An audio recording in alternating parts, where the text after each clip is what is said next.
+2 കഴിഞ്ഞ് ഞാൻ എന്ത് കോഴ്സിന് പോകണമെന്ന് ആലോചിച്ചപ്പം ACCA എന്ന് പറയുന്നത് തന്നെയാണ് കൂടുതൽ പേര് ഞാൻ ചോദിച്ചവരെല്ലാവരും പറഞ്ഞത് ACCA ആയിരിക്കും ബെസ്റ്റ് എന്നാണ് പറഞ്ഞത്. അപ്പോൾ എനിക്ക് ACCA വേണോ CA വേണോ എന്ത് കോഴ്സ് ചൂസ് ചെയ്യണം എന്ന് കറക്റ്റായിട്ട് അറിയത്തില്ലായിരുന്നു. അപ്പം ഞാൻ കോഴ്സ് കഴിഞ്ഞ് എൻ്റെ +2 കഴിഞ്ഞ് റിസൾട്ടിന് വേണ്ടി വെയിറ്റ് ചെയ്യുന്ന ആ ടൈമിലായിരുന്നു ഞാൻ കൂടുതൽ ഇതിനെപ്പറ്റി അന്വേഷിച്ചത്. അപ്പം എനിക്ക് വേറൊരു സോഴ്സ് ഇല്ലായിരുന്നതുകൊണ്ട് ഞാൻ ഗൂഗിൾ ചെയ്ത് നോക്കി. അപ്പം ബെസ്റ്റ് കോളേജ് ഏതാ, ബെസ്റ്റ് ഇൻസ്റ്റിറ്റ്യൂഷൻ ഏതാണെന്ന് തന്നെയാണ് നോക്കിയത്.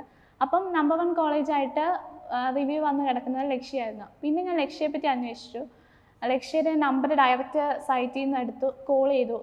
അപ്പം എനിക്ക് അവിടെ നിന്ന് സംസാരിച്ചപ്പം നല്ല രീതിയിലാണ് അവരുടെ പെരുമാറ്റമൊക്കെ തോന്നിയത്. അപ്പോൾ എന്തോ ഇഷ്ടപ്പെട്ടു, കോളേജ് നല്ലതാണെന്ന് തോന്നി. പിന്നെ ഞാൻ യൂട്യൂബിൽ ചെന്ന് ലക്ഷ്യയെപ്പറ്റി കൂടുതൽ ചോദിച്ചു. പിന്നെ വേറെ ഏതാ ബെസ്റ്റ് ഇൻസ്റ്റിറ്റ്യൂഷൻ ഉള്ളതെന്ന് പിന്നെ അന്വേഷിച്ചു. പിന്നെ എൻ്റെ കസിൻ ചേച്ചി CMA എന്ന് പറഞ്ഞ് കോഴ്സ് ചെയ്യുന്നുണ്ട്. അപ്പം അങ്ങനെ അന്വേഷിച്ചപ്പോൾ കൂടുതൽ പേരും വേറെ കോളേജിൽ പോകുന്നേക്കാളും നല്ലത് എന്തുകൊണ്ടും ഈ കോഴ്സിനാണ് പോകുന്നതെങ്കിൽ ലക്ഷ്യം ചൂസ് ചെയ്താൽ ബെറ്റർ ആയിരിക്കും, നിനക്ക് നല്ല ഫാക്കൽറ്റീസിനൊക്കെ കിട്ടുമെന്ന് എന്നോട് കുറേ പേര് പറഞ്ഞു. പിന്നെ ഫ്രണ്ട്സിനോടൊക്കെ ചോദിച്ചപ്പോഴും എല്ലാവരും ലക്ഷ്യയെപ്പറ്റി തന്നെയാണ് പറഞ്ഞത്. അങ്ങനെയാണ് ഞാൻ ലക്ഷ്യയിലേക്ക് വരുന്നത്. വന്ന സമയത്ത് എനിക്ക് ആക്ച്വലി ഒന്നും അറിയത്തില്ലായിരുന്നു. ഒരു സ്റ്റാർട്ടിങ് ട്രബിൾ ഉണ്ടായിരുന്നു. ആദ്യം എങ്ങനെ സ്റ്റാർട്ട് ചെയ്യും, ടീച്ചേഴ്സൊക്കെ നമ്മുടെ സ്കൂൾ ഡേയ്സിലുള്ള പോലെ തന്നെ ആയിരിക്കുമോ ഇവിടെ ടീച്ചേഴ്സിനൊക്കെ ഒരു ടെൻഷനൊക്കെ ഉണ്ടായിരുന്നു.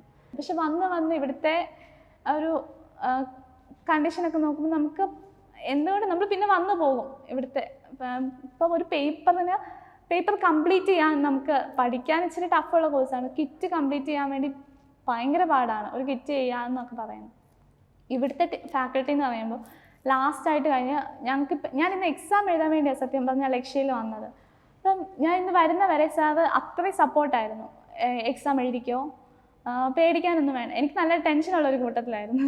എക്സാം എഴുതാൻ ഇച്ചിരി പേടിയുണ്ടായിരുന്നു. പക്ഷേ ഇവിടുത്തെ മെൻറ്റർഷിപ്പ് ഒരു ക്ലാസ് കഴിഞ്ഞ് കഴിഞ്ഞാൽ സ്പെഷ്യൽ മെൻറ്റർഷിപ്പ് ഓൺലൈനായിട്ട് ഓഫ്ലൈനായിട്ട് നമുക്ക് കിട്ടും.